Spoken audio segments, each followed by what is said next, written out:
স্বাধীন হয়ে দেখ নান্টুর গোলা খারাই আছে, চল যাই। অরেসকে পাইছে বাড়ি অর্থনে সে খাইছে আয় যাই। তোর চেহারাটা দেখলি তো বড় লোক মনে হয়, একটা টাকা খাওয়াস না কে? তোর চেহারা দেখলে তো জমিদার মনে হয়।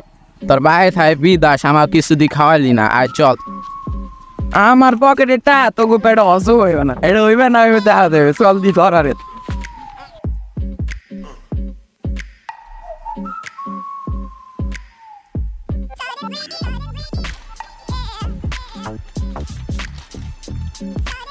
নে খা ফু নে খা